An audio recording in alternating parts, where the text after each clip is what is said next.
ایرانی جیلوں میں قید رہنے والی ایک خاتون سماجی کارکن زبیدہ کلیان نے بتایا ہے کہ حراست میں لی گئی لڑکیوں سے حجاب ترک کرنے کے بارے میں ان سے بدترین انداز میں پوچھ تاچھ کی جاتی ہیں۔ انہیں کہا جاتا ہے کہ وہ اپنا جرم تسلیم کرے۔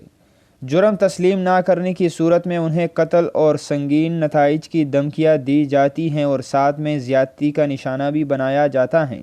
مزید آگے بڑھنے سے پہلے اگر آپ نے ہمارا چینل سبسکرائب نہیں کیا تو ضرور سبسکرائب کریں۔ میڈیا رپورٹس کے مطابق micro blogging web site Twitter پر پوسٹ ٹویٹ میں کلیان نے بتایا کہ ایرانی سیکیورٹی اداروں کے قریبی ذرائع ابلاغ نے ایک فوٹیج نشر کی جس میں خواتین سماجی کارکنوں یاسمین آریانی، منیرہ عرب شانی، صبا کرد افشاری، فرشتہ دیدنی مڑکان کشاوز اور دیگر کو دکھایا گیا ہے۔ ویڈیو میں ان پر عائد کردہ الزامات کا اعتراف کراتے دکھایا گیا۔ ایرانی سیکیورٹی اداروں کی طرف سے کہا گیا کہ وہ تسلیم کرے کہ ان کے خواتین کے حقوق کے لیے سرگرم کارکن مسیح علی نڈاٹ کے ساتھ براہ راست روابط ہیں۔ کلیان نے کہا کہ تشدد اور قتل کی دھمکیوں کے ذریعے ان خواتین سے اعتراف جرم کرایا جاتا ہے۔